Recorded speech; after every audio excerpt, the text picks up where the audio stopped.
இங்கே நமக்கெல்லாம் ஆசி வழங்கிக் கொண்டிருக்கின்ற கணக்கம்பட்டி சர்க்குரு அவர்களுடைய திருவடிகளை வணங்கிக் கொண்டு அவருடைய அருளை பெற்று இங்கே அமர்ந்திருக்கின்ற அனைத்து பெருமக்களுடைய திருவடிகளை வணங்கிக் கொண்டு இன்றைய நாள் சொற்பொழிவினை அமைக்கின்றேன். பெரியவர்களே,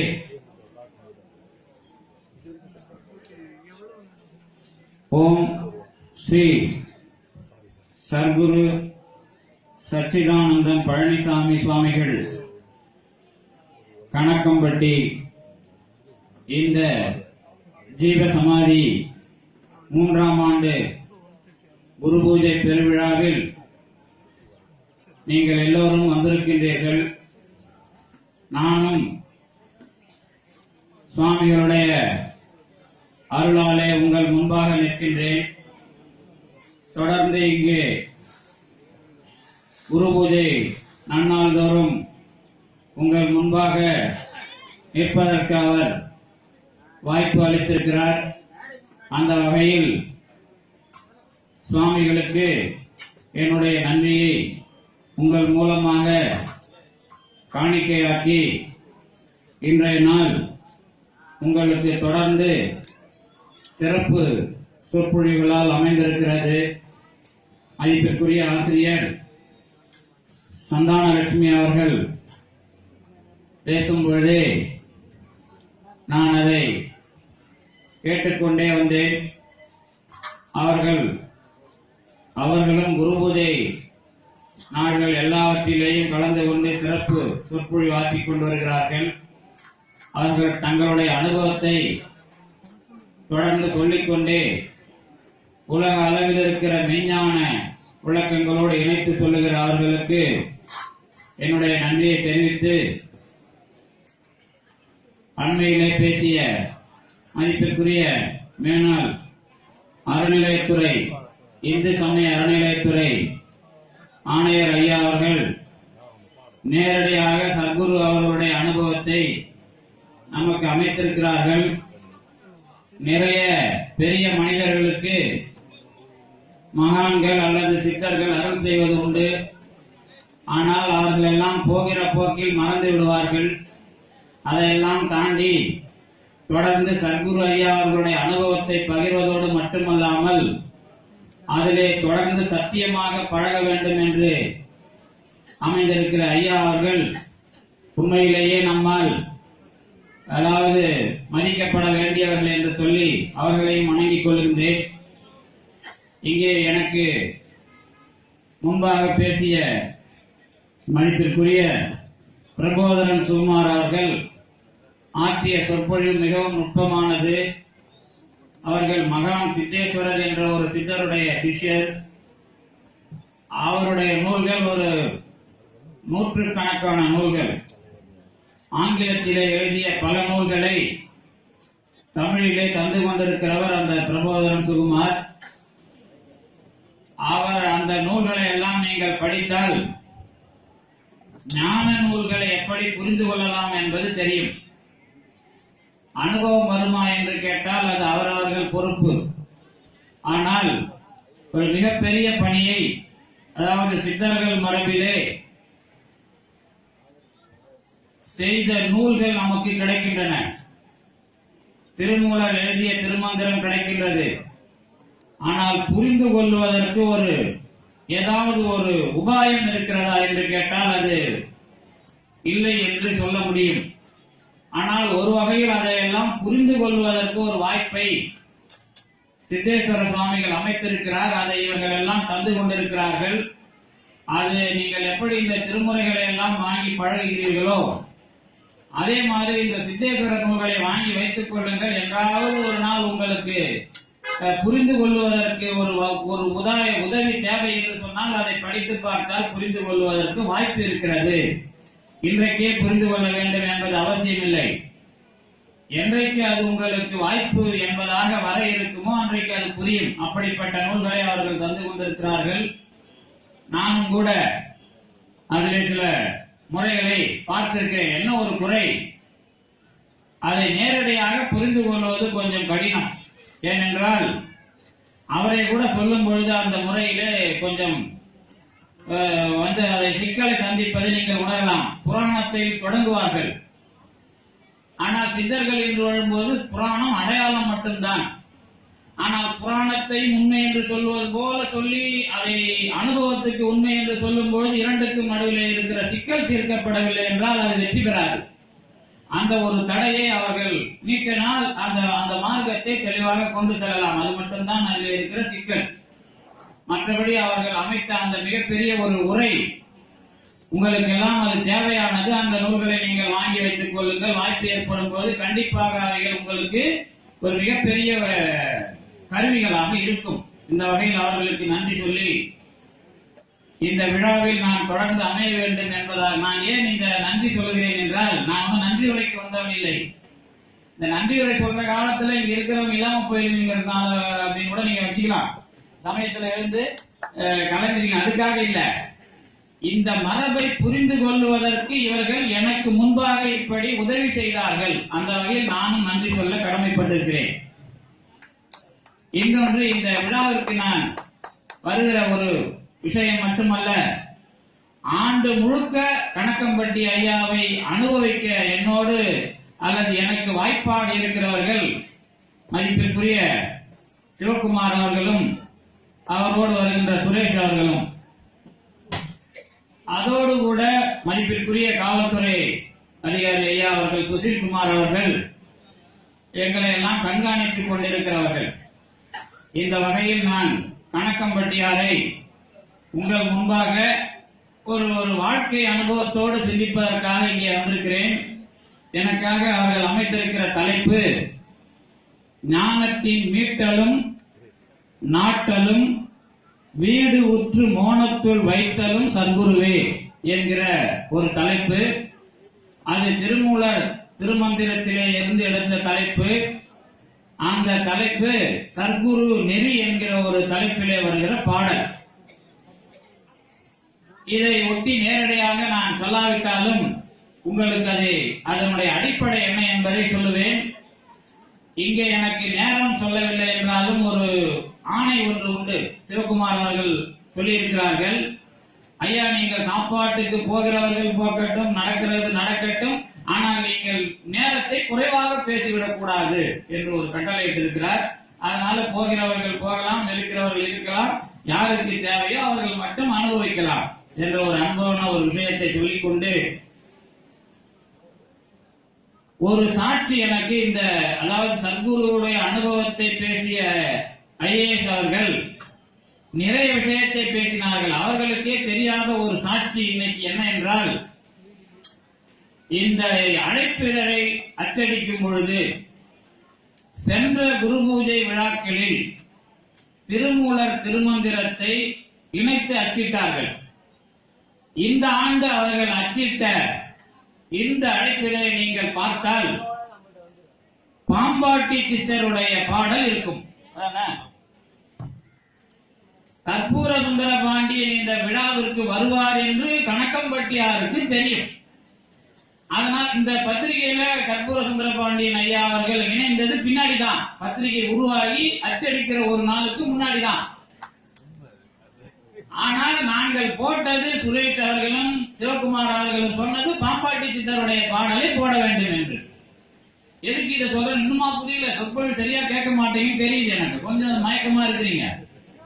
அவருடைய மகள் திருமணத்துக்கு தரப்பட்ட படம் பாம்பாட்டி சித்தருடைய படம். அப்ப கணக்கம்பட்டியாருடைய ஒரு ஆசீர்வாதம் கற்பூர சுந்தர பாண்டியனோடு மட்டுமல்ல, பாம்பாட்டி சித்தரை அடையாளம் காட்டுகிற இந்த அழைப்பிதழோடும் கூட இருக்கிறது. அதனால்தான் அவர் அவருடைய திருமண விழாவுடைய நிகழ்ச்சியில் அந்த விஷயத்தை பதிவு செய்தார். அப்ப அவருக்கு நம்பிக்கை இருப்பது என்பது அவருடைய அனுபவம். நமக்கெல்லாம் நம்பிக்கை இருப்பது என்பது இந்த ஆண்டு குரு பூஜை விழாவுடைய முழுமையும் கூட. அதுதான் இன்றைக்கான எனக்கு தருகிற சாட்சி. ஏதாவது கணக்கம்பட்டியார் எல்லாருக்கும் இப்ப நான் இவரை கணக்கம்பட்டியார் ஐயா அவர்களை, நம்முடைய சுவாமிகளை நான் ஜீவசமாதிக்கு முன்பாக சந்தித்தவன் இல்லை. உங்களெல்லாம் சென்ற 2 ஆண்டுகளிலே நான் அதை பற்றி சொல்லியிருக்கிறேன். எப்படி ஐஏஎஸ் அவர்கள் சொன்னார்கள், நாங்கள் கொஞ்சம் படித்தவர்கள், அதனால் இவர்கள் எல்லாம் நம்புவதில்லை, எங்களுக்கு நம்பிக்கை வர வேண்டும் என்று அவர்கள் சில செயல்களை செய்கிறார்கள். இதுதான் மகான்கள். அதுக்கு நாங்க கொடுத்து வைத்திருக்கிறோமா அல்லது அன்னைக்கு வந்த பிறகு எங்களுக்கு அருள் கிடைக்கிறதா என்பது அது எங்களுடைய மனதை சார்ந்தது, அது எங்களுடைய பிறப்பை சார்ந்தது. அதான் அதுல இருக்கிற விஷயம். இந்த விஷயம் எங்களுடைய அனுபவமாக இருந்தாலும் இது எல்லா மக்களுக்குமான உண்மையாகவும் இருக்கிறது என்பதிலே தான் இந்த மாதிரியான விழாக்களினுடைய உண்மை. எல்லா நாட்களிலேயும் கணக்கம்பட்டியார் இருக்கிறார். இப்ப நீங்க கணக்கம்பட்டியார் யாகம் செய்யும் பொழுது அருகில் இருக்கிறார் என்பதை நான் உணர்ந்தேன் அப்படின்னு ஐஏஎஸ் அவர்கள் சொல்லுவது அவருடைய உணர்வு. ஆனால் கணக்கம்பட்டி ஐயா அவர்கள் எங்களோடு நடந்து வந்து இங்கே இருந்து கொண்டிருக்கிறார் என்று சொல்லுவது கூட ஒரு அனுபவம் தான். அது எல்லாருக்கும் கிடைக்கும், அது சில பேருக்கு கிடைக்கும், அது இருக்கிறது உண்மை. இப்ப இங்க நிறைய சித்தர் மார்க்கத்தை சேர்ந்தவர்கள் இருக்கிறார்கள். அதாவது சித்த யோக ஆய்வு மையம் இவர் மட்டும் இல்ல, தமிழ்நாட்டில் இருக்கிற சித்தர்களை அண்டி இருக்கிறவர்கள், அப்படிதான் நான் சொல்லுவேன். சித்தர்களை அண்டி இருக்கிறவர்கள்னா நடமாடும் இப்பொழுது இருக்கிற சித்தர்கள் அல்லது சமாதி ஆகிவிட்ட பரஞ்சோதி பாபா போன்ற சித்தர்கள், இவர்களுடைய அடியார்கள் எல்லாம் இங்கே நிறைய பேர் இருக்கிறார்கள். இந்த எல்லாருக்குமான புரிதலை கணக்கம்பட்டியார் கொஞ்சம் தெளிவாக நிகழ்த்துகிறார். நான் சொல்றதுடைய அர்த்தம் உங்களுக்கு எல்லாம் புரியுமா தெரியல. தமிழ்நாட்டில் நிறைய சித்தர்கள் சமாதி அடைந்திருக்கிறார்கள். எல்லா சமாதியிலேயும் இந்த அனுபவத்தை விளக்க வைப்பதற்கு ஒரு அமைப்பை செய்துவிட முடியாது. அது தொடர்ந்து நடக்கிறதா என்று கேட்டால் அதற்கும் வாய்ப்பு இல்லை. ஆனால் கணக்கம்பட்டியார் இடத்தில் தொடர்ந்து இப்படி ஒரு மேடை அமைய வேண்டும் என்று விரும்புகிற கணக்கம்பட்டியாருடைய அன்பர்கள் இருக்கிறார்கள் என்று சொன்னால், கணக்கம்பட்டியார் இப்படியெல்லாம் இந்த மார்க்கத்தை எல்லா மக்களுக்கும் புரிய வைக்க வேண்டும் என்று வேலை பார்க்கிறார் என்று பொருள். அதாவது நாம சத்குரு எல்லா இடத்திலேயும் இருக்கிறார் சொல்றது வேற. ஆனால் சத்குரு அவர்கள் இந்த மாதிரியான வேலை செய்யும் போதுதான் எல்லா இடத்திலேயும் இருக்கிறார் என்பது சரியானது. எல்லா இடத்திலும் இருக்கிறார் சொல்றது விஷயம் இல்ல. இப்ப ஐயா அவர்களோட மௌனம், நம்ம அம்மையார் அவர்களும் மௌனமாக இருப்பதை பற்றி பேசினார்கள். பிரபோதரன் ஐயா அவர்கள் பேசும்போது கண்ணையும் வாயையும், அதன காதையும் சமப்படுத்துவது, இந்த கண்ணையும் காதையும் சமப்படுத்துவது என்பது பேச்சை அடக்குவது. அது கரெக்டா? அதுதானே நிஜானந்த போதம் 4. அவங்க சுவாமிகள் எழுதின அந்த நிஜானந்த போதம் 4 நூல் தான் கணக்கம்பட்டியார் எனக்கு இங்க வர்றதுக்கு முன்னாடி படிக்க வச்ச நூல். அதுக்கு நான் ஒரு முன்னுரை கொடுக்க வேண்டும் என்பதற்காக படித்தேன். அப்பவும் சில விஷயங்கள் நன்றாக புரிந்தது. இப்ப அவர் சொன்னார், நான் என்னுடைய கண்ணையும் என்னுடைய காதையும் அடக்க வேண்டும் என்று சொல்லுவது சரி, எப்படி அடக்க வேண்டும் என்று உபாயங்கள் சொல்லி இருக்கிறார்கள் தான் சொல்ல முடியும். உடனே என்ன சொல்லுவோம், நீ வாப்பா எங்க வீட்டுக்கு அல்லது இங்க இந்த முறைப்படி நீ உட்கார்ந்து சொல்லுவோம். அடுத்த கேள்வி என்னன்னா, அது எல்லாருக்குமானது கிடையாது. இப்ப இந்த மார்க்கத்தில் இருக்கிற பிரச்சனை சித்தர் முறையில் இருக்கிற சிக்கல் என்று அவர் சொன்னதன் வாயிலாக நான் சொல்ல மாட்டாத. ஏன்னா ஒரு எழுத்து, ஒரு வடிவம், இதுக்கு ஒரு பேர், பிரத்யாகாரம் அல்லது தாரணை, இந்த மாதிரி ஒரு பேர் எல்லாம் கொடுக்குறாங்கல்ல. இந்த பெயர் கொடுத்து எனக்கு நான் இப்படி செய் அப்படின்னு ஒரு ஆணை, ஒரு ஆணை அல்லது ஒரு செயல்முறை இப்படிலாம் நிறைய இருக்கு. இதுக்கு நான் எந்த முறையில் செல்லுவது அது தெரியுமா? இப்ப எந்த முறையில், இப்ப இவர் சித்தேஸ்வரர் கூடவே இருந்தார். நான் கேட்டேன், இப்படிலாம் ஒரு நூல் எழுதிக்கிறீங்களே, மொழிபெயர்க்கிறீங்களா ஐயாவுடைய நூலை, அது ஒரு சுருக்கி தெளிவா சொல்ல முடியுமா அப்படின்னு கேட்டாப்ப, சார் நாங்க நூலை எழுதுவோம், அதுக்கப்புறம் எந்த பக்கத்துல என்ன இருக்குன்னு எங்களுக்கு தெரியாது அப்படின்னு சொல்லி அதை நாங்க முடிச்சிருவோம். ஏன்னா அந்த வகையில் சித்தேஸ்வரர் அந்த நூலை மறுபடியும் உருவாக்குவதற்கு துணை நிற்பார். நீங்க அனுபவத்துக்கு துணையா அல்லது வந்துட்டீங்களா அப்படின்னு கேட்டா யார் எத்தனை பேர் நிற்பாங்க? அதே மாதிரி பரஞ்சோதி பாபா கிட்ட இருந்தவர்கள் இன்னும் கணக்கம்பட்டி ஐயா கூட இருந்தவர்கள் சிலாகிப்பது வேறு. சிலாகிக்கன்னா ஐயா இப்படி பண்ணாங்க, ஐயா இப்படி செஞ்சாங்க, ஐயா இப்படி நம்ப வச்சாங்க. இப்ப நான் வந்து இங்க யாரையும் வருத்தப்படுறதுக்காக சொல்லல, வந்திருக்கிற எல்லா மக்களுக்குமான வாய்ப்பு எப்படி என்பதுதான் என்னுடைய வேலை. என்னுடைய வேலை இப்ப நான் தனியா அனுபவிக்கிறேன் அப்படிங்கிறது இல்ல, எல்லா மனிதருக்குமான வாய்ப்பு என்பது இந்த மார்க்கத்தில் எப்படி இருக்கிறது, அதுதான் என்னுடைய எப்பொழுதுமே என்னுடைய நோக்கமும் கூட அதான். அப்ப நான் எனக்கு தனிப்பட்ட முறையில் செய்தது என்பதாக இங்க இருக்கிற எல்லா மக்களுக்கும் இருக்கும். அதுல ஒரு 25% பேர் புதுசா வந்திருப்பாங்க. என்ன அப்படின்னா இங்க போனா நல்லதுப்பா அப்படின்னு அனுபவிச்சவன் சொன்ன பிறகு வருவார்கள். அது உண்மைதான், அதுல வந்து நடக்கும் தான், அதுல ஒன்னும் சிக்கல் இல்ல.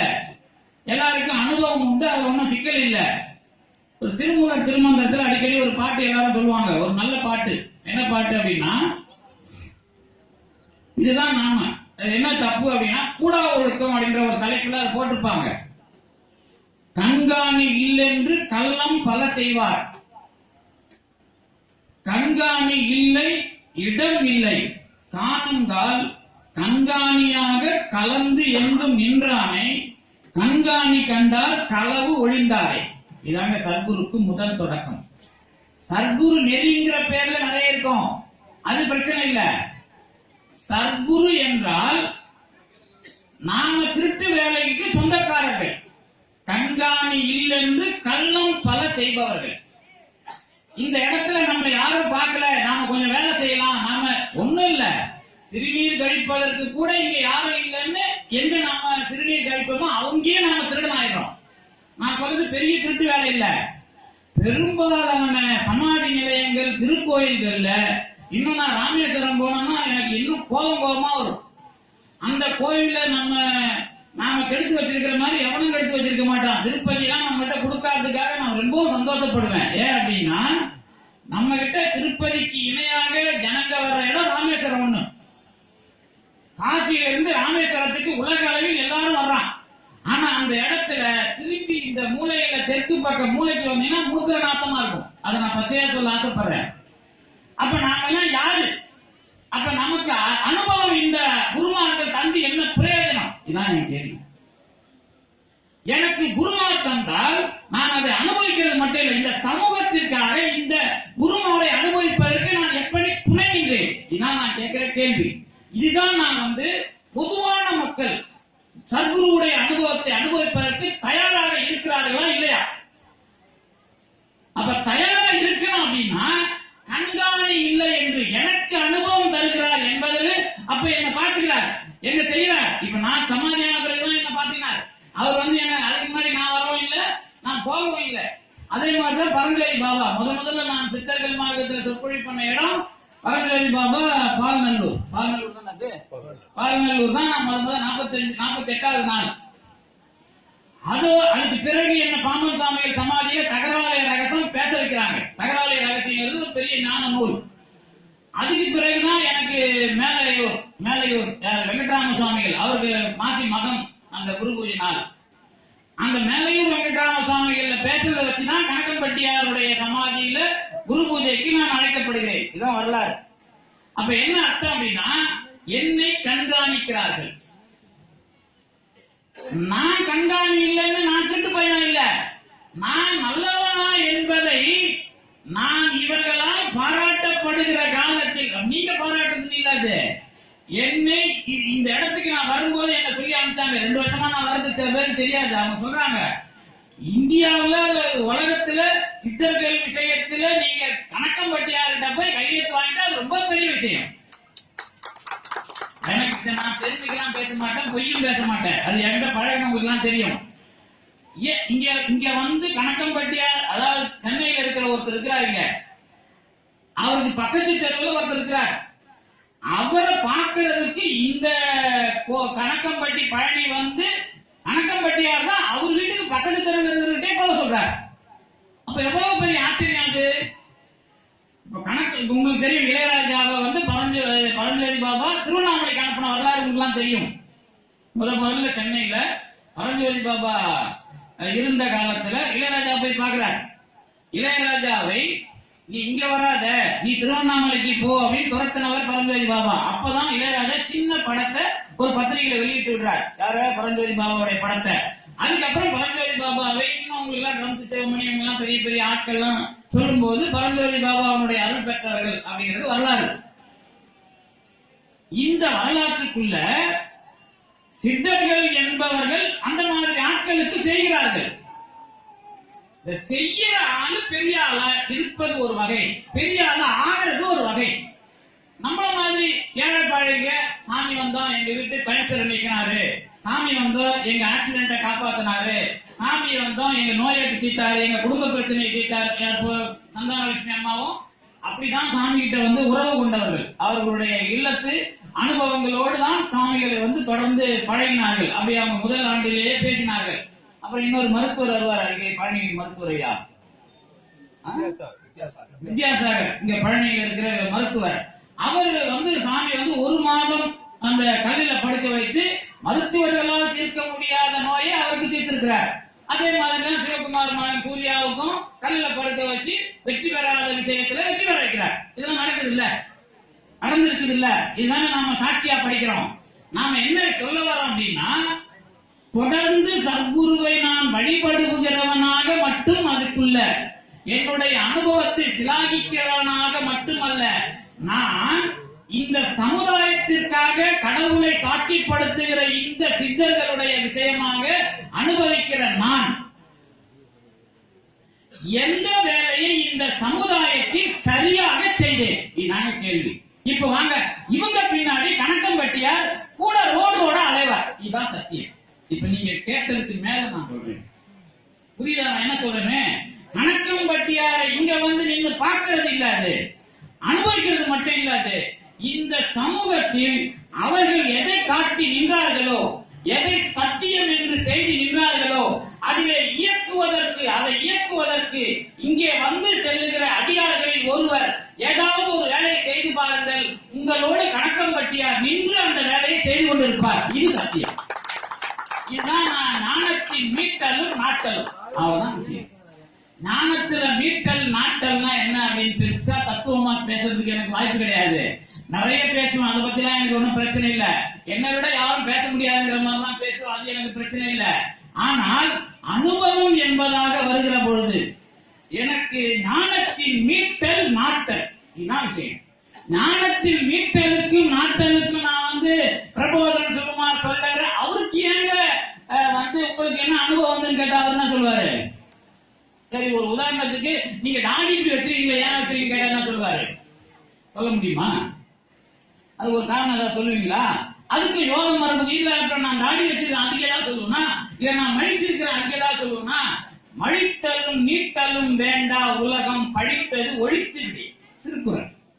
நீ மழிக்கவும் வேணாம் நீட்டவும் வேணாம், உலகம் பழித்ததை நீ நிறுத்தி விட்டாலே நீ யார் என்பதை புரிந்து கொள்கிறோம் அப்படிங்கிறார் திருவள்ளுவர். அப்ப என்ன அர்த்தம் அதுக்கு?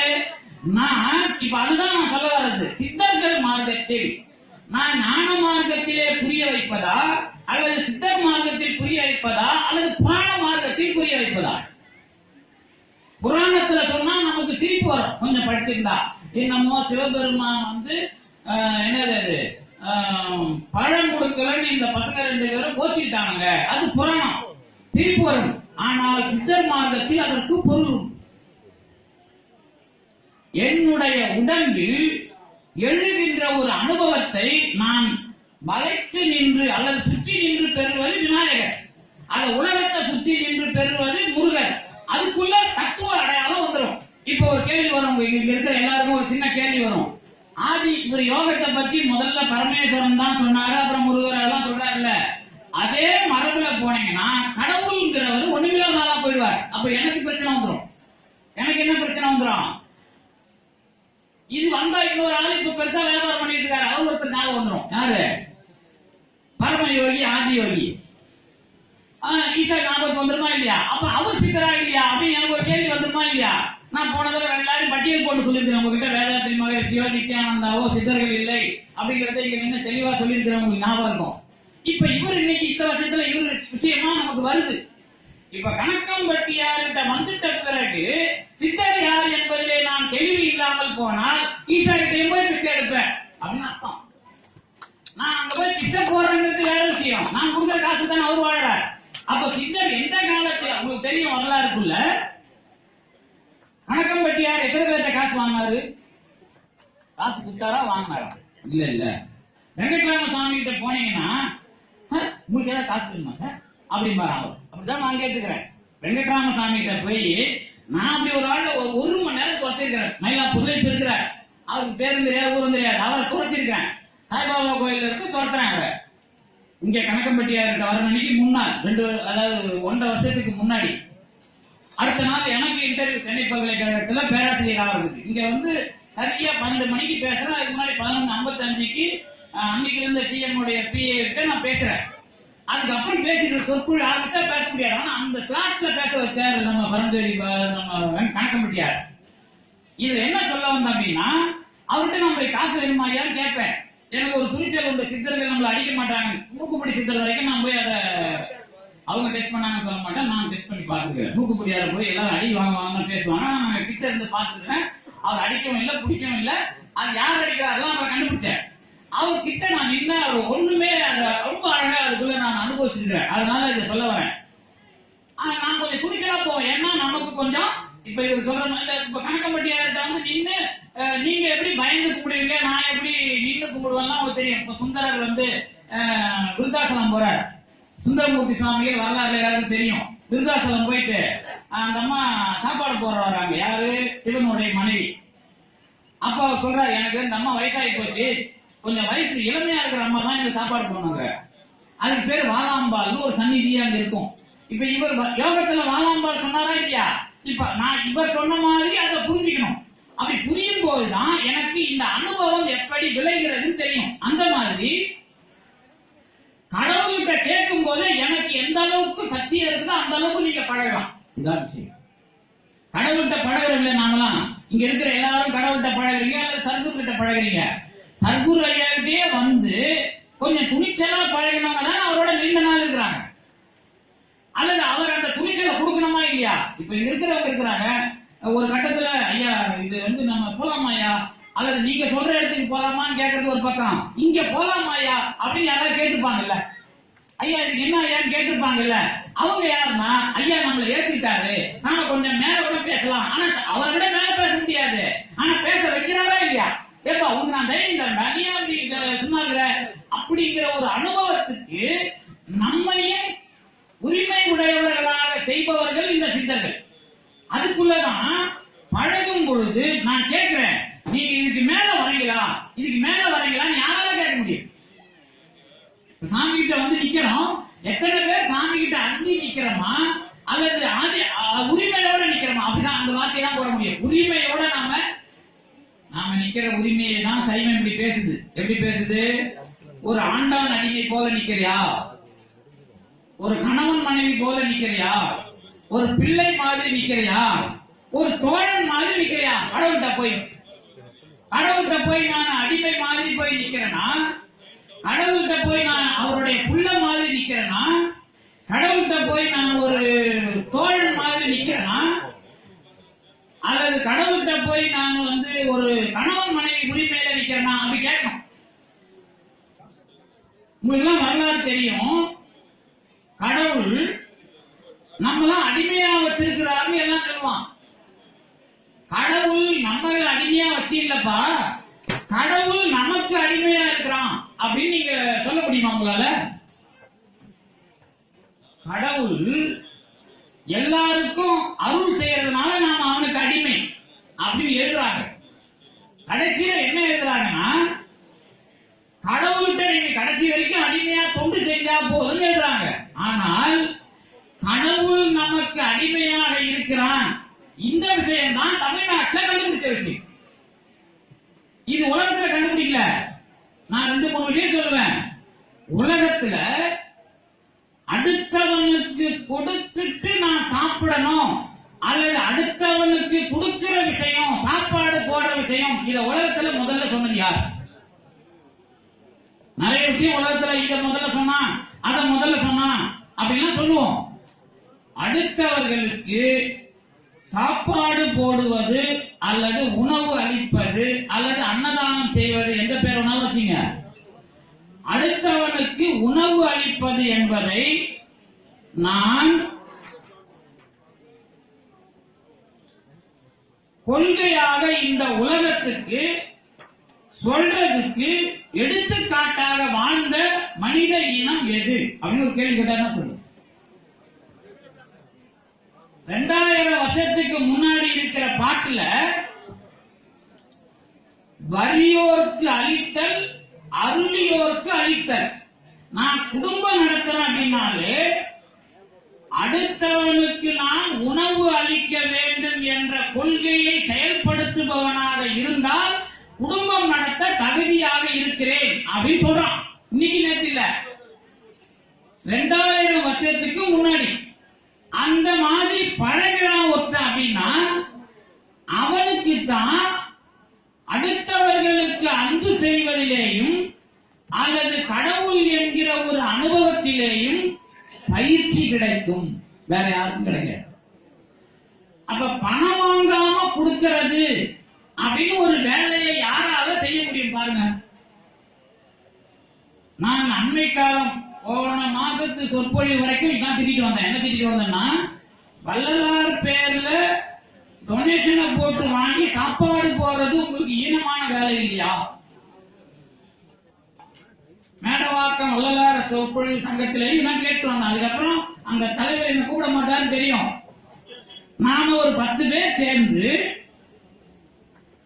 நாம 10 பேர் சாப்பிடுறதுக்கு வள்ளலார் வீடான ஒரு பேர் எடுக்கணுமா? அப்ப நமக்கு ஒண்ணும் புரியலன்னு அர்த்தம். அப்ப ஒண்ணும் புரியலங்கிறத புரிய வைக்கிறதுக்கு பேர் தான் ஞானத்தின் மீட்டர். நீங்க என்ன செய்யணும்னு என்ன கேட்க கூடாது.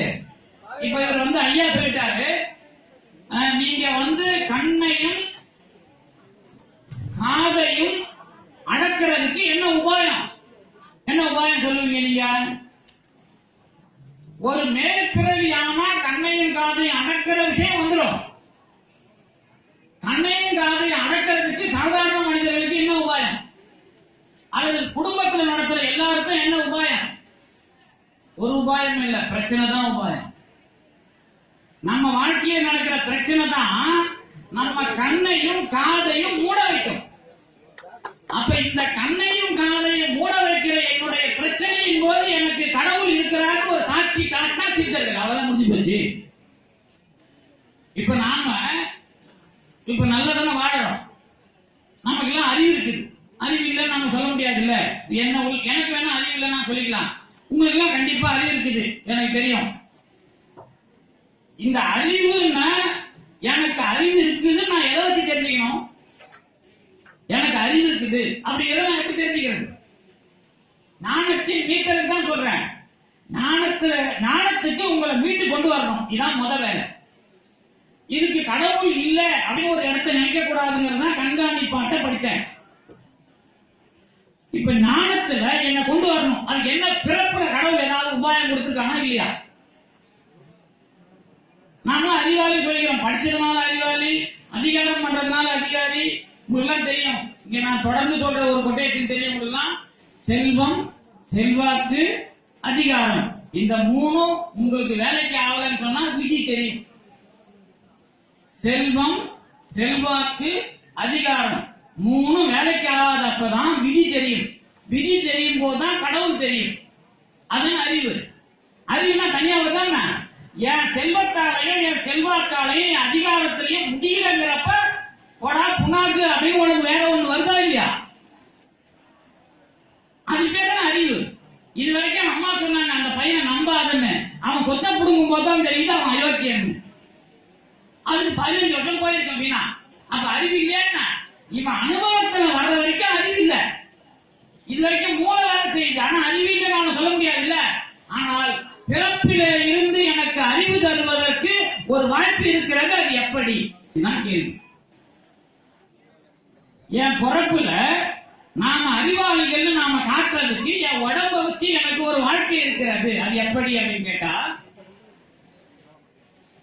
கண்ணால பார்க்கிறது, காதால கேட்கிறது, நாக்கால ருசி பார்க்கிறது, உடம்பால துட்டுக்கிறது, அப்புறம் என்ன, மூக்கால முகர்றது, வாசனை பார்க்கிறது. இதான் நமக்கு அறிவுன்னு சொல்லிட்டு இருக்கிறோம். இந்த 5 தான் அறிவு. இந்த 5 அறிவும் நாம சொல்ற இந்த விஷயம் எதை ஒன்னாலும் ருசிக்கலாமா, எதை ஒன்னாலும் பார்க்கலாமா, எதை ஒன்னாலும் கேட்கலாமா, எதை ஒன்னாலும் மோந்து பார்க்கலாமா, எதை ஒன்னாலும் தொட்டுக்கலாமா? இல்ல இல்ல. நான் எதை வேண்டுமானாலும் தொட்டுக் கொள்வதற்கோ, நான் எதை வேண்டுமானாலும் பார்ப்பதற்கோ, நான் எதை வேண்டுமானாலும் கேட்பதற்கோ, நான் எதை வேண்டுமானாலும் ருசிப்பதற்கோ எது எனக்கு ஒத்து வரவில்லை. எது ஒத்து வரல? நான் எல்லாத்தையும் பார்த்துக்கலாம், நான் எல்லாத்தையும் கேட்டுக்கலாம், நான் எல்லாத்தையும் சாப்பிடலாம், நான் எல்லாத்தையும் தொட்டுக்கலாம், நான் எல்லாத்தையும் பார்க்கலாம் அப்படின்னு சொல்றதுக்கு எது ஒத்து வரல? நான் சாதாரண விஷயத்தை தான் கேட்கிறேன். நான் ஒன்னும் பெரிய விஷயத்தை கேட்கல, பெரிய ஞானம்லாம் ஒன்னும் பேசலையே. நான் வாழ்க்கையில நான் பேசிட்டு இருக்கிறேன். உன் பேச்சை கேட்டுக்கிறதுக்கு நான் எங்கேயாவது போலான்னு சொல்லிட்டு போயிட்டேன். நான் வேணாங்கிறேன், போகல, எதை வேணாலும் கேட்க கூடாதுல்ல. ஏன் அதை கேட்கணும்னு வருது? நீ கொடுக்குற சாப்பாடு நாங்க சாப்பிடுற வந்து சொல்றதுக்கு யாரும் துப்பி இல்ல, அது தெரியுமில்ல. இப்போ முதல்ல பிரசாதங்கிற பேர்ல நான் போய் என்ன ஏமாத்தி, ஊரை ஏமாத்தி, தெரு தெருவா நின்று வாங்கி சாப்பிடுற மாதிரி ஒரு கேவலமான மனநிலையில நாம வச்சுட்டு இருப்போம். நான் வந்து அதுக்குள்ள நான் என்னுடைய உண்மையான விஷயத்தை நான் செயல்படுத்துவேன் அப்படிங்கிற எண்ணத்தையே நமக்கு வரவழைக்கிறதுக்கு நமக்கு இது வாய்ப்பு நிறைய வழங்கப்படவில்லை.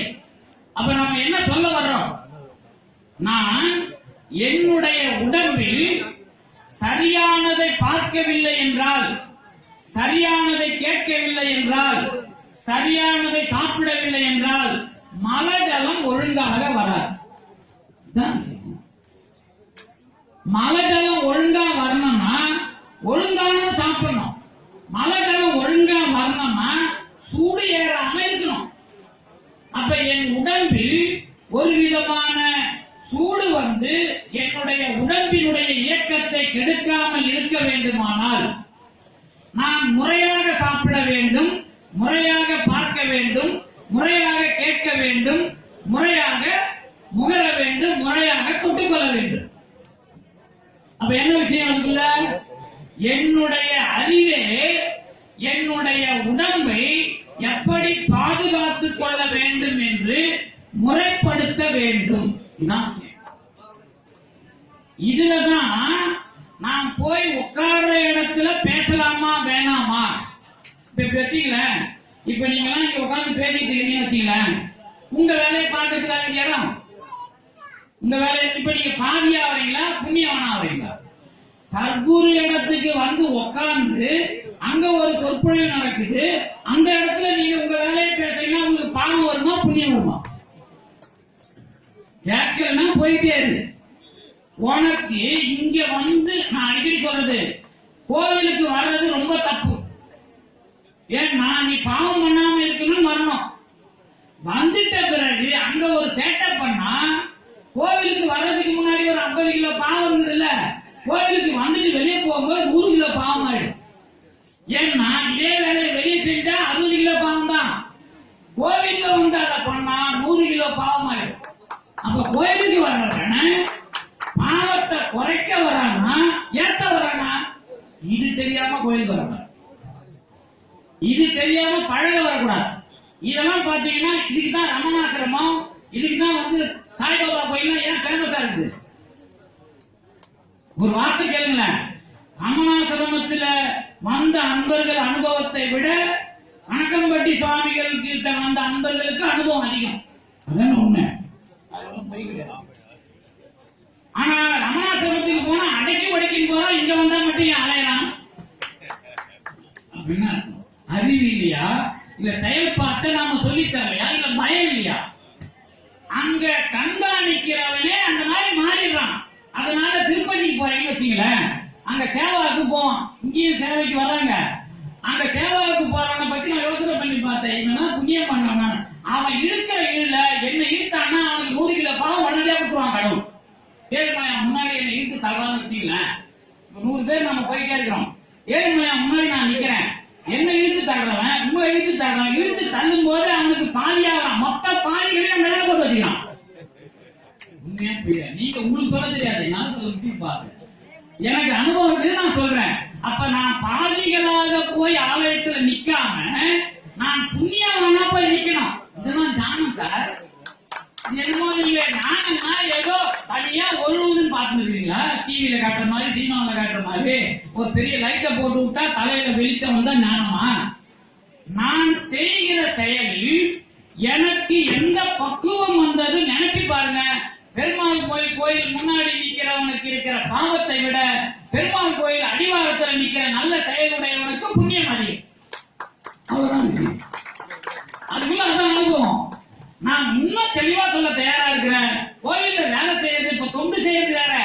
வேலை செய்யறதுக்கு போறவன் ஏறக்குறைய நம்மளை விடவும் பாவம் அதிகமாக செய்தவன் என்று என்னால் சொல்ல முடியும். அதுக்கு பேர் தான் ஞானத்தை வரையறுக்கிறது. இந்த ஞானத்தை வரையறுக்கிறது எல்லாருக்கும் வராது. இந்த ஞானத்துல மீட்கிறதுக்கு தான் நமக்கு வாழ்க்கையில வரப்படாத பாடுன்னு சொல்றோம்ல. கேள்வி கேட்பான், என்ன கேள்வி கேட்பான்? இப்ப நான் ஞானியான்னு கேட்டா ஞானியான் கிடையாது, நான் ரொம்ப அடிபட்டவன் அப்படி வேணா வச்சுக்கலாம். ஒரு ஆளுக்கு இன்னொரு ஆளை பார்த்த உடனே அவனை எடை போடுறான். எடை போடுறதுக்கு அவன் என்ன பெரிய ஞானம் இருக்கும்? ஒண்ணு ஞானம் இருக்காது இல்ல. என்ன ஞானம் இருக்கான் அவனுக்கு? அவன் இன்னைக்கு படுகிற, இன்னைக்கு அவன் நடந்திருக்கிற அதே இவன் வரான் இல்ல, இப்படி பேசுறான். அவன் பேசும்போதே தெரியல அவன் தொடன்னு, அவன் பேசும்போதே தெரியல ஏமாத்த வரான்னு, அவன் பேசும்போதே தெரியல நல்லவன்னு அப்படின்னு ஏன் சொல்றோம்? ஒருத்தன் பேசும்போது இவன் நல்லவன் தாங்க அப்படின்னு சொல்றோம், இவன் கெட்டவன் தாங்க சொல்றோம், இவன் ஏமாத்துறதுக்கு பேசுறான்னு சொல்றோம். அதெல்லாம் எப்படி சொல்ல முடியுது? நம்மள என்ன அவ்வளவு பெரிய அறிவாளியா? அடுத்த மனசுக்குள்ள பூதா பாக்குறோம் இல்ல, நம்ம சேட்டை நமக்கு புரிய வச்சிருக்கு. அல்லது இந்த மாதிரி பழகிறவனை பார்த்து ஒரு எடை போடுறதுக்கான அறிவை நமக்கு கொடுத்துருக்கு. தான விஷயம். அப்ப எனக்கு வருகிற அறிவு என்பது இன்னும் நான் ரொம்ப தெளிவா சொல்ல தயாரா இருக்கிறேன். இதுல ஒரு விஷயத்தை அடிக்கடி நம்ம சித்தர் யோக ஆய்வு மையம் அவர் சொன்னார். என்ன சொன்னார்னா, இந்த தாரணையா, இந்த விஷயமா, இது கொஞ்சம் கடவுளோட அருள் இருந்தா தான் கிடைக்கும் அப்படின்னு அந்த வார்த்தை சொன்னார்ல. என்ன அர்த்தம் தெரியுங்களா? இந்த பொறுப்புல நான் ஒவ்வொரு பிரச்சனையிலேயே எந்த மாதிரி நிக்கிறனோ, எனக்கு இந்த பிறப்போட கடைசியிலையோ அல்லது அடுத்த பிறப்புலையோ அந்த தாரணையோ எதையோ நான் பெறுவதற்கு தகுதியான பொறுப்பாயிடும். அவ்வளவுதான் விஷயம். இப்போ இன்னும் அதுல நான் ரொம்ப தெளிவா சொல்லியிருக்கிறேன். என்ன சொல்லியிருக்கிறேன் அப்படின்னா, நான் ருத்ராட்சத்தை உருட்டுறவங்களுக்கு தெரியும். உங்களுக்கு ருத்ராட்சத்தை உருட்டுனா அவன் எப்படியோ கடவுள்கிட்ட போயிடலாம் நினைச்சுக்கிறான். அது கிடையாது. அடுத்த பொறுப்புல கடவுள் அடையறதுக்கு எந்த மாதிரி பொறுப்பு பிறந்தா அவன் அடைவானோ அவன் மனநிலைப்படி அப்படி ஒரு பொறுப்பு தரதுக்கு உதவுமே தவிர ருத்ராட்சத்தை உருட்டுறதே கடவுள் அடைய உதவான். இப்ப இப்படி வச்சீங்கள, ஒரு 1000 கோயில கட்டுறான் ஒரு சோழன் அப்படின்னு ஞாபகம் வச்சீங்க, இல்ல ஒரு 100 கோயில கட்டுறான். ஆனா கடவுள அவன் நினைச்சு கடவுள் கோயில்ல இருந்து வழிபடுற மாதிரி ஒரு எண்ணமே அவனுக்கு வரல. அவன் எப்படி தெரியுமா கடவுள் பிறக்க வைப்பான்? உதாரணம், அடுத்த பிறப்புல ஒரு நல்ல பிச்சைக்காரன் ஆக்கி, ஒரு நல்ல கால் முடமானவன் ஆக்கி கோபுர வாசல்லையே பிச்சை எடுக்க வைப்பான். இதான உண்மை. இதான் ஞானத்தின் மீட்டர். ஏன் அப்படி சொல்ற தெரியுமா? போன பிறப்புல கோபுரம் கோபுரமா கட்டின உனக்கு திமிர் கடவுளை இப்படிலாம் கட்டணும், திமிரை கடவுள் அதை வச்சிருப்பான். ஏன்னா அப்படின்னா கோயில கட்ட மாட்டான், கட்ட வச்சு. ஆனா கடவுள் நினைக்கல, அவன் கடவுளை இப்படி கூப்பிடணும் அப்படி பண்ணணும் எல்லாம் பண்ணான், நினைக்கல.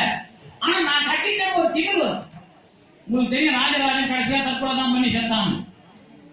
அவ்வளவு கோயிலாம் கட்டிட்டு அவன் ஏன் ஜானியாவோ சமாதியாவோ அடையலன்னு கேட்டா வேற வழி கிடையாது. அதான் உண்மை. அதுல அடுத்த பொறுப்புல ஒரு பிச்சைக்காரனா கோயில் வாயில கோயில் கோபுரத்தாண்டியே நகர முடியாத மாதிரி ஒரு பிச்சைக்காரனா போறான்னு வச்சுங்களேன். இதுதான் உண்மை. அப்ப என்ன தெரியுமா டெஸ்ட்? கடவுள் நினைக்கிற மாதிரி விட மாட்டான். கோவில் வாசல்ல இவன் பிச்சைக்கு இவனுக்காக பிச்சை எடுக்கிறானா, கடவுள் நினைச்சுக்கிட்டு பிச்சை எடுக்கிறானான்னு பாப்பான். இதான் டெஸ்ட். இதான் ஞானத்தின் மீட்டர். முடியுமா பாருங்க. அதுக்கப்புறம் தான் நாட்டல். ஞானத்துல மீட்க நான் சொல்றது இது ரொம்ப நூலிழையில இருக்கிற வித்தியாசம். இதுக்குள்ள வெளியே வரணும்னா முடியாதுங்கிறதுதான் சித்தர்கள் வராங்க. வேற ஒண்ணும் கிடையாது. சித்தர்கள் இருக்கிறது எதுக்கு அப்படின்னு கேட்டீங்கன்னா, ரொம்ப பாஸ் பண்ணிருப்பான். ஒரு மார்க்ல ஃபெயில் ஆனா சார், ஒரு பையன் ஃபெயில் ஆகல, மெடிக்கல் கிடைக்கல, சென்னையில இருக்கிறான். அவர் வந்து நம்ம சில சித்தர்கள் எல்லாம் செஞ்சு கணக்கு எல்லாம் வந்திருக்காரு. அவரோட அக்கா பையன் 2 மார்க் எடுத்தா அல்லது 4 மார்க் எடுத்தா அடுத்த வருஷம் மெடிக்கல் கிடைச்சிடும். அதுக்காக லீவ் போட்டு, லீவ் எந்த காலேஜும் சேராம டியூஷன் மார்க் இம்ப்ரூவ்மெண்ட் படிக்கிறான். சரி, நடுவுல தியானம் பண்ணா, ஈசாவில போய் தியானம் பண்ணா நமக்கு மூளை கிளியர் ஆகாம போனா இன்னி வரைக்கும் மென்டலாவே படுத்துக்கிறான் சார். சென்னையில் இருக்கிறாங்க. நான் சொல்றது புரியுது. நான் பொய்லாம் பேச மாட்டேங்கிறதுக்கு இது ஒரு ஆதாரம். முக்காவாசி சென்னையில இருக்கிற மென்டல் எல்லாம் ஈசாவில போயிட்டான். குடும்ப நடத்த தெரியாது, டைவர்ஸ் பண்ண கேஸ் எல்லாம் பாதி பேருக்கு மேல இருக்காங்க. இந்த குடும்ப நடத்த தெரியாத ஆம்பளைங்க நிறைய பேர் மெட்ராஸ் இருக்காங்க.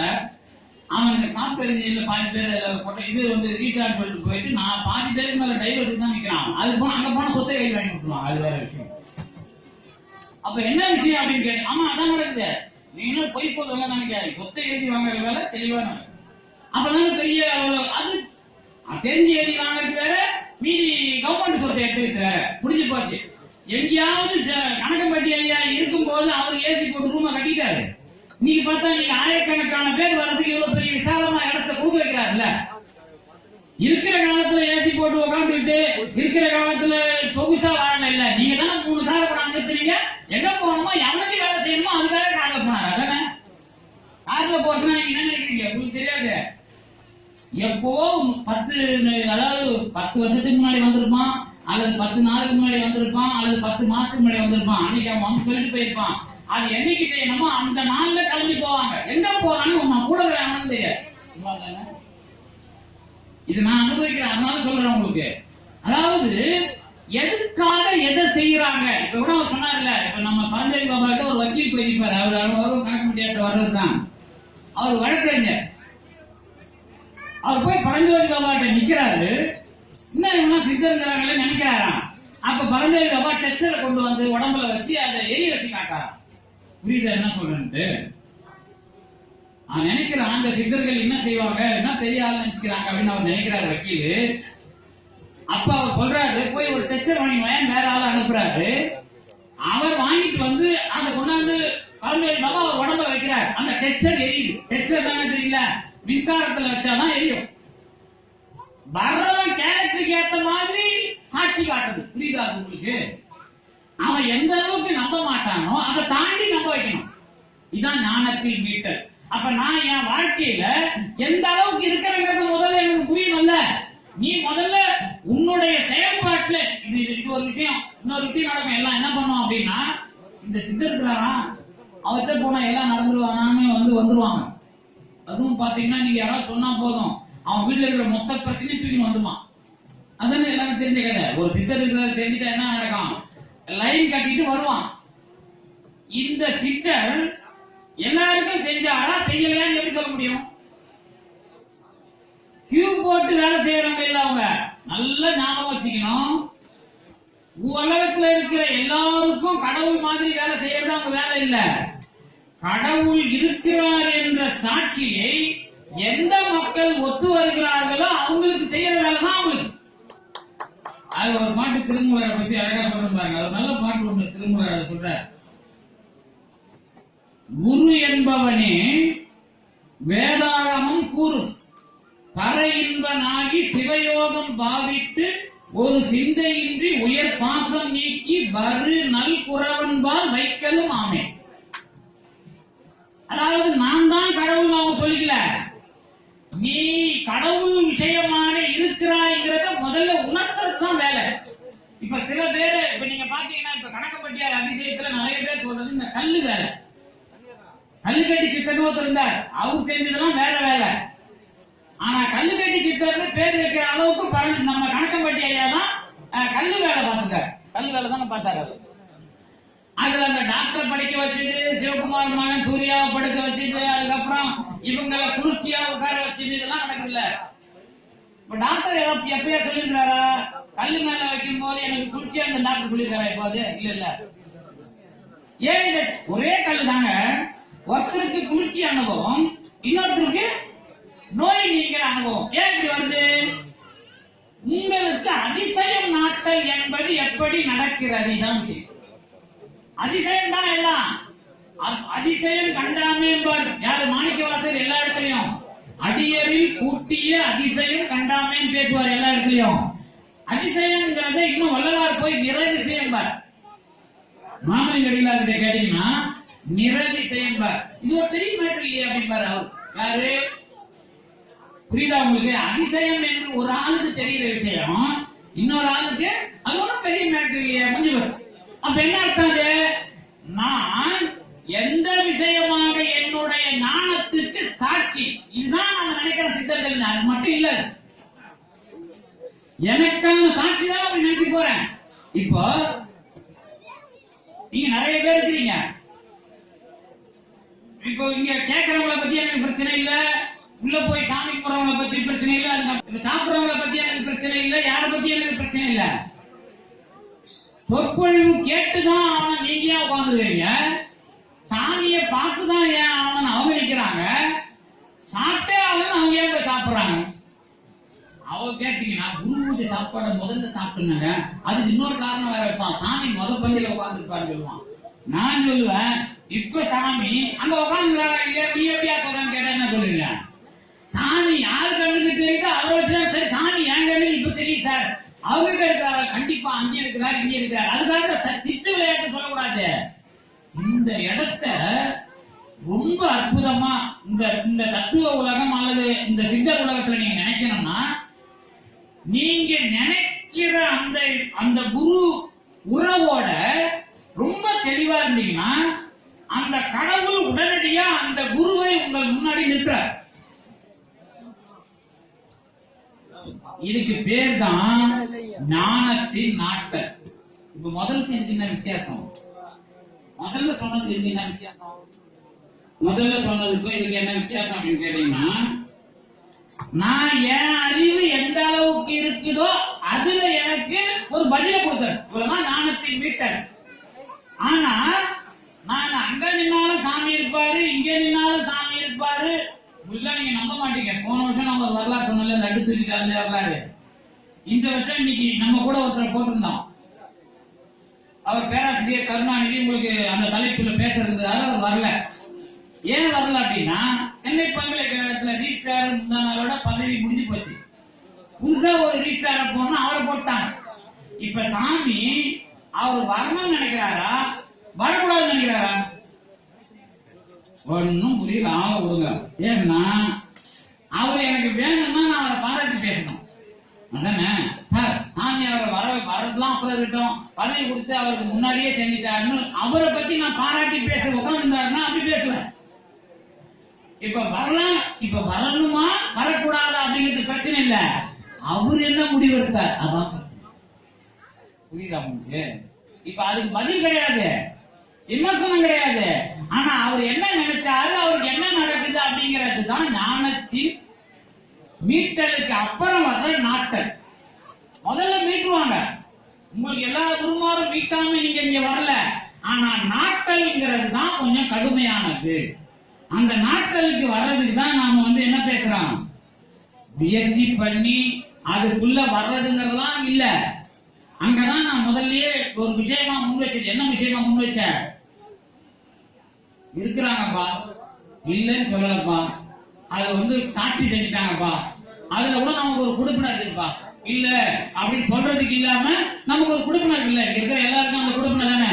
அந்த குடுப்பினர் இல்லைன்னா நம்ம இங்க உட்காந்துருக்க மாட்டோம்ல. இப்ப நீங்க எல்லாம் இங்க பாக்குறீங்க, இதுல ஒரு சின்னதா இன்னொரு சிக்கல் வரும். என்ன சிக்கல் வரும் அப்படின்னா, நான் நிக்கிறதுனால சாமி கிட்ட நான் ஒரு உரிமை எடுக்கிறேன்ல, இந்த உரிமையை பயன்படுத்துற எல்லா முறையும் நாட்டல் தான். அது நீங்க கொஞ்சம் சொன்ன மருத்துவம் வந்துடும் போறதுக்கு வாய்ப்பு இல்லை. இப்படி வச்சீங்க. இப்ப அதே நம்ம பேராசிரியர் கருணாநிதி ஒரு விஷயம் கேட்டேன். இந்த சாய்பாபாவை பத்தி போடுறாங்களே, அதுக்கு என்ன சொன்னாங்க, அதை பத்தி எல்லாம் பேசிக்கிறோம், உங்களுக்கு நல்லா தெரியும். சாய்பாபாங்கிறவரு பத்தி நம்ம சித்தர் மார்க்கத்துக்குள்ள எப்படி சொல்லலாம் அப்படின்னு கேட்கிறப்போ அவர் என்ன பண்றாருன்னா, அதை அப்படி நான் ஒத்துக்க மாட்டேன் அப்படின்னு அவர் சொல்றாரு. அந்த மாதிரி நான் சித்தர் மார்க்கத்துக்குள்ளே அவர் சொல்ல மாட்டேன் அப்படின்னு அவர் ஒரு வாதத்தை வச்சார். இது எது தெரியுமா சொல்றேன்? நான் அனுபவத்துக்குள்ள வரும்பொழுது ஒரு சித்தர் மூலமாக ஒரு பெரிய அனுபவத்தை நான் அல்லது ஒரு அடையாளத்தை பெற்றுவிட்ட பிறகு தொடர்ந்து நான் மேல போகணும். இந்த மேல போற விஷயத்துக்கு எத்தனை பேர் வந்தோம் அப்படிங்கறத சிந்திக்கிறதா என் மூலமா சத்குருநாதர் சொல்ற விஷயம். அவ்வளவுதான். நான் வர்றதுக்கு எல்லாருக்கும் ஒரு வாய்ப்பு இருக்குது, அதை பத்தி பிரச்சனை இல்லை. எனக்கு தெரிஞ்சோ தெரியாமலோ இவங்க இந்த பாட்டை போட்டாங்க. நான் தத்துவமா நிறைய பேசலாம். ஒரு திருமூல திருமந்திரத்துல இருந்து அதுக்கப்புறம் நிறைய பாட்டுலாம் எடுத்தேன். நிறைய நயமா பேசுறதுக்கு எனக்கு அந்த பாட்டுலாம் உதவும். இப்ப பாட்டு எதுக்கு பயன்படுத்தணும் தெரியுமா உங்களுக்கு? சொற்பொழிவு பண்ணும் போது நிறைய பாட்டுலாம் எதுக்கு எடுப்பாங்க? நயமா பேசுறது. நயமா பேசுறதுன்னு என்ன? அது எந்த வம்புலயும் மாட்டிக்காம பேசுறது, அவ்வளவுதான் விஷயம். இப்ப நான் நீங்க கேள்வியா கேட்டுட்டா கொஞ்சம் வம்பு வருது. இந்த வம்பை நான் கொஞ்சம் சமாளிக்கணும் அப்படின்னு நாம வரும்போது எதையாவது ஒண்ணு பட்டணமா இல்லையா? எதையாவது ஒண்ணு பட்டணமா இல்லையா? நானு அவரை பிடிக்கிறதுக்கு உதவுறது வேற, ஒரு வம்பு வரும்போது எனக்கு ஒரு தைரியம் வரணும். முடியுமா? அது வந்தா நாட்கள் தான், அது வந்தா நாட்கள் தான், அதோட சந்தேகமே இல்ல. ஒரு சிக்கல், நான் இங்க வந்துட்டேன், எனக்கு அருள் செஞ்சிட்டாரு, என்னை கூட்டு வந்து நிறுத்திட்டாரு.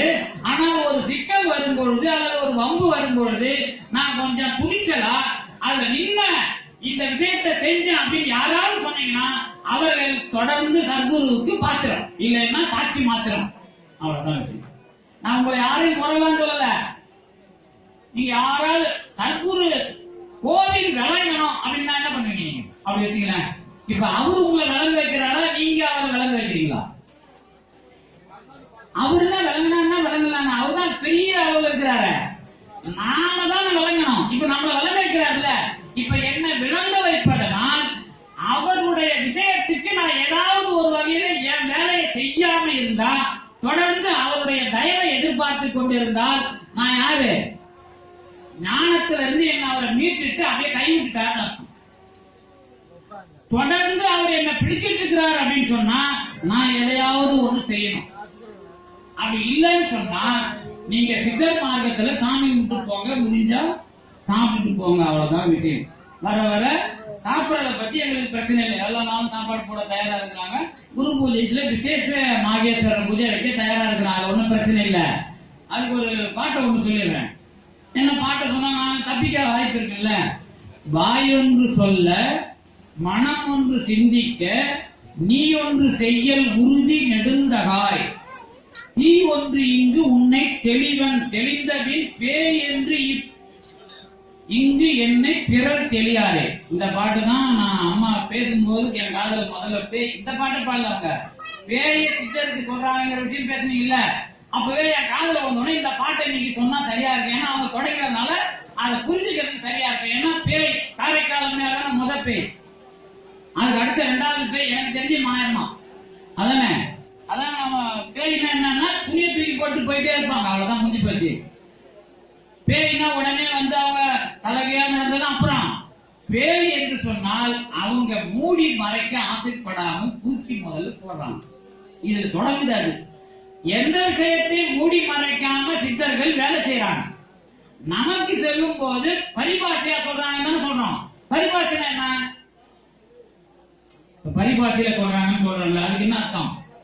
ஐயா சொன்னார்ல, எனக்கு 3 தடவை சொன்னாரு, 5 தடவை சொன்னாருலாம் சொல்றோம்ல, அதான பரிபாஷை அவருக்கு. அதான அவங்களுக்கு பரிபாஷை. அப்ப என்ன அர்த்தம் இருக்குல்ல? பரிபாஷை என்றால் உனக்கு நேரா விவரமா சொல்லக்கூடாது அப்படின்னு அர்த்தம். சொல்லக்கூடாதுன்னு இல்ல, நீ நடக்க போகுதுன்னு சொன்னா இவன் என்ன பண்ணுவான்? இவனே கொண்டு போய் இடிப்பானா, இல்ல இவனுக்கு அது ஒரு விஷயமா வரணும். இவன் நினைவா இருக்காது, நடந்ததா ஆகணும். இதுதான் பேர் பரிபாஷை. வேற ஒண்ணும் பெருசா இதுக்குள்ள ரகசியம்னு சொன்னா அர்த்தம். எல்லாராலையும் சொல்ல முடியாதுயா, தெளிவா சொல்றவங்க மொத்தம் சொல்ல முடியாது, அதான் ரகசியம். சொல்லக்கூடாதுன்னு கிடையாது. நாம தப்பா அதுக்குள்ள போகக்கூடாது. அப்போ நானு எனக்குள்ள இந்த சித்தர்கள் சொல்ற விஷயம், இந்த சித்தர்கள் செய்யற விஷயம் நேரடியா புரியல அப்படின்னா என்ன அர்த்தம்னா, நான் விளங்கணுங்கிறதுக்காக நடக்கிற விஷயத்துக்கு ஒரு சாட்சி அதுல இருக்கும். இப்ப இன்னொரு விஷயம் சொல்றேன் பாருங்களேன். இந்த சித்தர் மார்க்கத்துல நீங்க யாரும் இப்படி அவங்க பண்ணாங்க அப்படின்னு சொல்லாம இப்படி நடந்தது அப்படின்னு சொல்ல வைப்பாங்க. முதல்ல அவங்க பண்ணாங்கன்னு சொல்லாம இப்படி நடந்தது அப்படின்னு சொல்ல வைப்பாங்க. இது இன்னொரு ரகசியம் சொல்லிட்டா, அவருக்கு அந்த ஆக்சிடென்டா மட்டும்தானே தெரியுது. நானா இருந்தா என்ன சொல்றோம் அப்படின்னா, அந்த சைக்கிள் காரனை காப்பாத்துனது கணக்கம்பட்டியாரு சொல்றோம். அவ்வளவுதானே அது. ஏன்னா நாங்க இதை அனுபவிச்சிருக்கீங்க. பச்சை வெட்டி வந்திருக்காரு படம்பாத்துல இருந்து ஒரு சித்தர் எங்களோட உட்கார்ந்துட்டு இருக்காரு.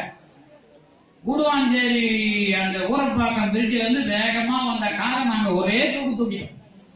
அந்த கார் திரும்பி ஒரு டயர் பிசிச்சு.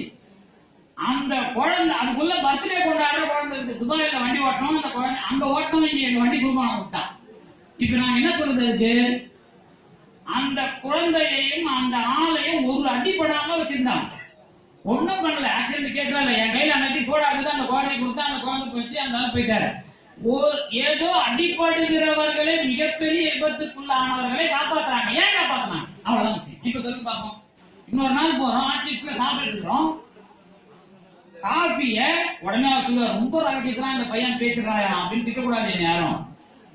அப்புறம் இங்க இருக்கிறவங்களுக்கு எல்லாம் ரகசியம் என்ன, அனுபவிக்கத்தானே வந்திருக்கிறோம். காப்பி அடுத்த காரில் செதறது. என்ன அடுத்த காரை தொடங்க சொல்றாரு. அவங்க நம்ம காரைக்குடிக்காரங்க தான், செட்டியார்கள் தான். அவங்க வந்து மிரள்றாங்க. என்ன இப்படி ஒரு ஆள் வந்து ஒரு ஆள் ப்ரொஃபசர் மாதிரி பெரிய ஆளாக தான் அவங்க நம்ம காரை தொடச்சிட்டு இருக்காங்க. மிரள்றாங்க. ஐயா நாங்க தொடச்சிக்கிறாங்க. இல்ல இல்ல தொடக்க சொன்னாரு, நான் தொடச்சு வந்துட்டேன். இதுக்கு அர்த்தம் எனக்கு தெரியாதா, உங்களுக்கு தெரியாது. ஆனா அந்த ஆளுங்க போற காரு ஆக்சிடென்ட் ஆகாம காப்பாத்திருக்கலாம். யாருக்கு தெரியும்?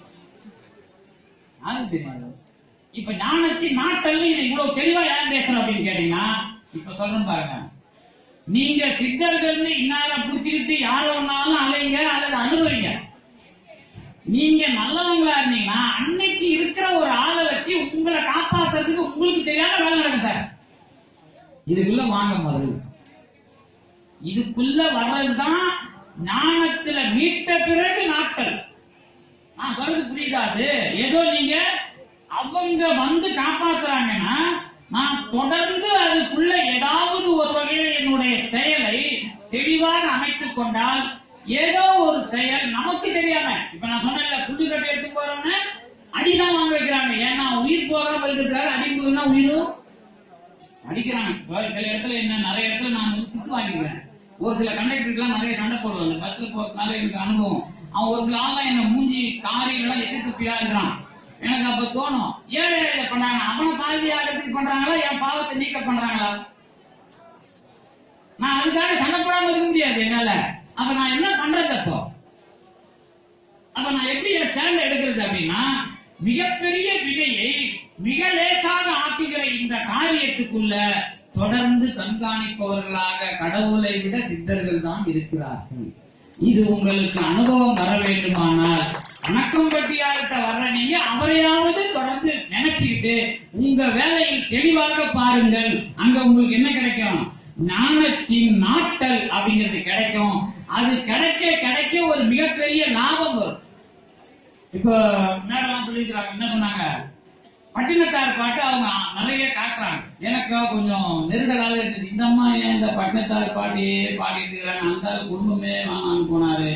அப்புறம் அந்த இங்க வந்ததெல்லாம் குடும்பம் நடத்தலாம் தானே வரான், இங்க வந்து நாம பட்டினத்தார் பாட்டை பாடினா என்ன வருது அப்படின்னு கொஞ்சம் யோசனை வரும். இப்ப மேடம் வந்து கரெக்டா பேசுறாங்க. ஆனா அதை நான் பேசினப்ப நாம் அதோட உறவு கொள்ள முடியுமா? இப்ப நம்ம கணக்கம்பட்டி ஐயா இருக்கிறாரு, அவரு நாம குடும்ப ஆட்டம் தான் அவர்கிட்ட போய் கேட்கிறோம். நம்ம நோய் நிக்கிறது தான் அவர்கிட்ட போய் நிக்கிறோம். ஆனா அவர் குடும்பம் நடத்தலாம் நமக்கு உபதேசம் பண்ணாரு. இல்ல இல்ல போய் ஒழுங்கா குடும்பம் நடத்ததான் சொல்லியிருப்பாரு. ஏன் வந்து ஒரு சாப்பாடு 63 பேருக்கு போறதுக்கு அந்த அம்மாவை கல்ல உட்கார வச்சா சொல்லுங்க பாப்போம். கல்லுல வெப்பத்துல உட்கார வைக்கல, ஏன் உட்கார வைக்கிற? அந்த 63 பேருக்கும் அந்த அம்மா தான் சாப்பாடு போடுறாங்கன்னு ஆக்குறார். 63 பேருக்கு சாப்பாடு போட்டா என்ன புண்ணியம் வருமோ அதை செய்ய வைக்கிறார். அதான் அர்த்தம். நீங்க ஏதோ இந்த விஷயத்துக்குள்ள இப்படி கோப்பு மாற்றி வேலையை தெரிஞ்சுக்கிறதாங்க ஞானத்தின் நாட்டை. அந்த 60 நீங்க நான் நினைப்பேன், இவன் ஊரா போவான், உடனே ஜோசியர் சொல்லி அனுப்புவார், இங்க போய் 12 பேருக்கு நீ சாப்பாடு போட்டு வாங்குவார், இல்ல 16 பேருக்கு போட்டு வாங்குவார். இவன் அலைஞ்சு தேடி போத்தல, இவன் திடீர்னு ஒரு வீட்டுக்கு, இவன் வீட்டுக்கு ஒரு 5 பேர் எங்கேயோ வருவான் போவான், அவனுக்கு போடுறதுக்கு இவனுக்கு வாய்ப்பு வரணும் முதல்ல. இந்த மாதிரி வேலையில ஒரு 63 பேருக்கு சரியான ஆளுக்கு சரியான முறையில சாப்பாடு போட்டதா ஜெயிக்கணும்னா, அப்படி ஒரு ஆள் உன்னை கல்ல உட்கார வச்சு 63 பேருக்கு போட வச்சு அந்த பலனை வாங்கிற. இதெல்லாம் இந்த மார்க்கத்துல பெரிய வேலை. ஒரு ஆளு சித்தருக்கு சாப்பாடு கொடுக்குறாரு. சித்தர்னா நம்ம ஐயாவை வச்சு கணக்கம்பட்டியாலே வச்சு நான் இங்க பேர் சொல்லக்கூடாதுன்றதுனால ஏதாவது ஒரு சித்தர் ஞாபகத்துக்கு வச்சீங்க. சித்தர்னா கவலையே படாதீங்க, உங்களை எல்லாரையும் காப்பாத்திட்டு இருக்கவங்களே அவங்கதான், அது எனக்கு தெரியும். அது ஒரு 4 தெருவுக்கு ஒரு ஆளாக இல்ல, அதுல ஜூனியர் சீனியர்லாம் உண்டு, அவ்வளவுதான் விஷயம். ஜூனியர் சீனியர் இருந்து அது கூட ஐயா சொன்னார்ல, இந்த சித்தர் பிறக்கும் போது 2 மாசத்துக்கு கருவுல ஜாயின் பண்ணுவாங்க சொன்னீங்க, 2 மாசத்துக்கு கருவுல தானே. அதெல்லாம் என்ன ரகசியம் கேட்டீங்கன்னா, அதுதான் அந்த 18 சித்தர் நான் சொன்னது. இப்ப நம்ம ஐயாவே சிவபிரகாச யோகியா நம்ம சொல்லுங்க, அந்த யோகியா இருந்து வந்தவர் கணக்கம்பட்டியார். அவரே ஒரு காலத்துல எதுவா இருந்தாரு, நம்ம கிரியா பாபாவா இருந்தா. இப்படிலாம் ஒரு வரலாறுக்குள்ள நாங்க போவோம். அதுக்கெல்லாம் எப்படி அதுக்கு துணை இருக்குன்னா, ஒரு சித்தர் அவர் இன்னொரு விஷயத்தினுடைய அடையாளமாக ஆகும் பொழுது 10 மாசம் 12 மாசம் தேவையில்ல, அதுக்குள்ள ஒரு வேற உயிரை தள்ளிட்டு அதுக்குள்ளே போவான். இப்ப இவர் 2 மாசத்துக்கு கருவுல போனாருன்னு சித்தாந்தம் வரும்போது ஏதாவது ஒரு உயிர் 12 மாசம் கண்டிப்பா பயணப்பட்டுக்கணும். 10 மாசத்துல சாவர உயிரை அந்த கருவை தேர்ந்தெடுத்து அந்த 10 மாசத்துல அந்த உயிரை தூக்கிட்டு இந்த உயிர் போகும். இல்ல இப்படி போனாதான் உயிரை எடுக்கிறது. இப்ப நமக்கு தெரியாது, 10 மாசத்துல ஏதோ ஒரு அபாஷன் நடந்திருக்கான் அவங்களுக்குள்ள, ஆனா அதுக்குள்ள இவங்க போய் செட்டில் ஆயிருப்பான். இதுதான் சயின்டிபிக்கா பாக்குறது. சயின்டிபிக்கா என்னன்னா, அந்த விஷயத்துக்குள்ள முழுக்க முழுக்க ஒரு ஆதாரம் தொடர்ந்து இருக்கும். அதுக்குள்ள அதிசயமா நமக்கு தெரியும், ஆனா அது ஆதாரம் இல்லாம நடக்காது. அந்த ஆதாரத்தை கொடுக்கறதுக்கு தான் நாம யாருன்றத முயற்சி பண்ணணும். நாம யாரு, நாம என்ன பண்ணோம், நாம இதுக்குள்ள இருந்தோமா, இப்ப நாம 63 பேர் சாப்பாடு போட்டோமோ இல்லையோ, நமக்கு ஒரு 60. நான் அடிக்கடி சொல்றது உண்டு, நீங்க ஒரு நல்லவனுக்கு சாப்பாடு போடுறதுக்கு 1 லட்சம் பேருக்கு சிலர் போட்டாதான் கிடைக்கும். சில பேருக்கு 10 லட்சம் பேருக்கு போட்டா கூட ஒரு நல்லவனுக்கு சாப்பாடு போறதுக்கு வாய்ப்பு கிடைக்காது. ஏன்னா அவன் என்ன தொழில் செய்யறான்னு யாருக்கு தெரியாது. நீங்க செய்யற தொழில், நீங்க பண்ற தொழிலோட நேர்மை. இப்ப நீங்க திருவொற்றியூருக்கு போனீங்கன்னா, சிவபெருமான் அந்த கோயில், திருவொற்றியூர் கோயில் மாதிரியே பின்னாடி ஒரு கோயில் இருக்கும். ஏன் அந்த கோயில் அவ்வளவு விளங்கல?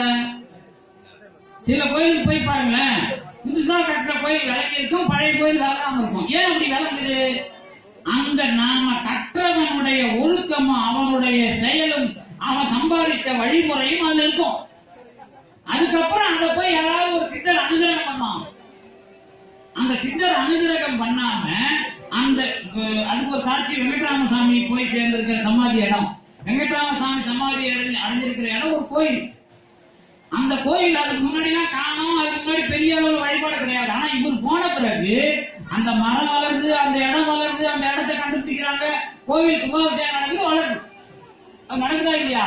அப்ப என்ன அர்த்தம் எனக்கு தெரியுமா?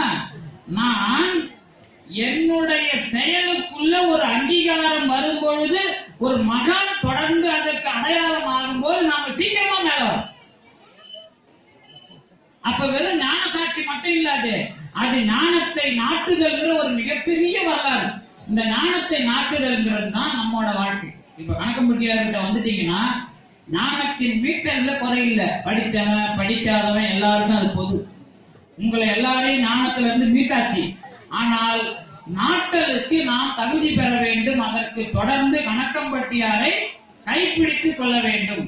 அதை நீங்க இங்க பண்ணாலும் பண்ணலனாலும், நீங்க கணக்கம்பட்டியார் விரும்புற மாதிரி ஏதாவது ஒண்ணு பண்ணிட்டு இருந்தீங்கன்னா, கண்டிப்பாக கணக்கம்பட்டியார் இருந்து அந்த வேலையை செய்வார். அது தொடர்ந்து உங்களை ஞானத்தில் நாட்டுதல் என்பதாக வரும். அதுக்கு பிறகு என்னென்ன நடக்கும் கேட்டீங்கன்னா, உங்க வீட்டுல நடக்கிற சாவு நீங்க எப்ப விரும்புறீங்களோ அப்பதான் நடக்கும். ரொம்ப எளிமையா சொல்லிட்டாரு. நம்ம வீட்டுல நடக்கிற சாவு நம்ம விரும்பாதப்ப நடக்கக்கூடாது. திடீர்னு நடக்கக்கூடாது. சரி பரவாயில்ல, இனிமே அதுக்குள்ள ஒரு பெரிய பிரச்சனைகள் நினைக்கிற காலம் வரைக்கும் அது தள்ளி போகும். இது முதல் விஷயம். அதுக்கப்புறம் என்ன நடக்கலாம், சாவு என்பது நமக்குள்ள வராதங்கிற ஒரு நிலை வரும். அதை நம்புறதுக்கோ அதுல வாழறதுக்கோ கணக்கம்பட்டியாரை தொடர்ந்து இங்க இருக்கிறவர்கள் பின்பற்றுங்கள்.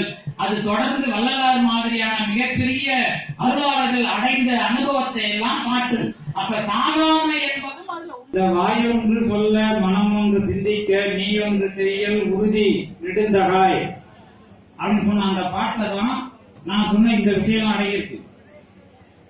தீ என்று உன்னை தெளிவன், அதாவது நம்ம தீயை போல சத்குரு ஏற்றுக்கொள்ள வேண்டும். நீ ஒன்று செய்யல் உறுதி, நான் உன்னை செய்யறதுக்கு உறுதி எடுத்த பிறகு என்னை தீயை போன்றவன் என்பதாக சத்குரு அங்கீகாரம் செய்ய வேண்டும். அப்படி வந்தாதான் அதுக்கப்புறம் அவர் அடுத்த ஒரு பாட்டு சொல்றார், கொல்லினும் நல்ல குருவினை கொள்ளுக, உள்ள பொருள் உடலாவி உடன் ஈக, எல்லத்தனையும் இடைவிடாதே நின்று தெள்ளி அறிய சிவபதம் ஆமி.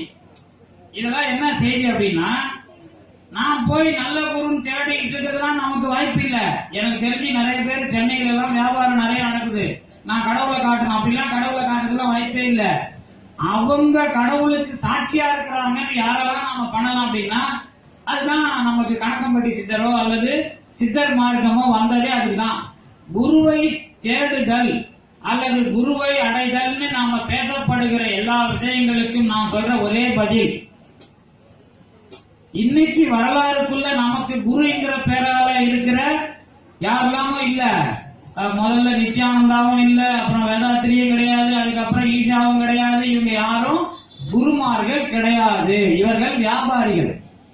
ஆனால் அவர்களை குருமார்கள் என்று அடைகிறவர்கள் அவங்க வேற தகுதி உடையவர்கள். நல்ல செயல் என்பதாக செய்கிறவர்களுக்கு இந்த மாதிரியான ஒரு செய்தி கணக்கம்பட்டியாரை போன்ற குருமார்கள் தான் குருமார்கள். அதுல ஒன்னும் மாற்று கருத்துலாம் இல்லை. அதுலதான் அவர்கள் நம்மை ஏற்றுக்கொள்ளுகிற விஷயத்தில் நாம் என்ன செய்யலாம் அப்படிங்கறதுதான் சர்க்குணம் வாய்மை, தயா விவேகம் தன்மை, சர்க்குரு பாதமே சாயை, சர்க்குரு பாதமே சாயை போல் நீங்காமை. இப்ப நிழலை பத்தி பேசினாங்க இல்ல, உன் கால் நிழல்ல நீ நிக்க முடியுமான்னு பேசினாங்க இல்ல, முடியும் அப்படின்னா சர்க்குரு நெறி, அவ்வளவுதான். ஏன் கால் நிழல் மாதிரி நான் குருவோட இணையணும், அதுதான் இந்த பாட்டுல வர அர்த்தம். அப்பதான் உங்களுக்கு கல்லு சுடாது. கல்லுல உட்கார வச்சா ஏன் சுடல அப்படின்னா குரு அந்த கல்லுல இருக்கிறாருன்னு அர்த்தம், அவ்வளவுதான் முடிஞ்சு போச்சு. குரு எதிர உட்காந்துக்கிறாருன்னு நினைக்கிறீங்க, இல்லங்க உங்களை உட்கார வச்ச கல்லாவே அவர் இருக்கிறார் இப்ப அப்படின்றப்பதான் சர்க்குரு பாதமே சாயை போல் நீங்காமை, சிற்பர ஞானம் தெளிய தெளிய ஓர்தல், அற்புதமே தோன்றலாகும் சற்சீடனை. இப்ப சர்க்குருவை பத்தி படிக்கிறது நமக்கு அப்புறம், நாம சற்சீடனா மாறுறோமா அப்படிங்கறது தான் இப்ப இருக்கிற நமக்கான வேலை. அதுல சர்க்குரு என்பதாக நாம அனுபவிக்கிற நம்முடைய சச்சிதானந்த பழனிசாமி சுவாமிகளை ஒரு வகையில் நமக்கு தெரிந்தோ தெரியாமலோ குருவாக பெற்றிருக்கிறோம். அதுல நம்மால் ஏதாவது நல்ல விஷயம் நடக்கிறது என்பதாக இருந்தால் உங்களை தீயாக பார்த்து உங்களுக்கு ஞானத்தை தந்ததோடு உங்களை ஞானத்தில் நிறுத்தி சிவபதத்தையும் வீட்டையும் அல்லது மரணமில்லாத வாழ்வையும் அருள்வார். இந்த வாய்ப்பை நீங்கள் பயன்படுத்திக் கொள்ளுங்கள் என்று சொல்லி நன்றி கூறி விடைபெறுகின்றேன். நன்றி.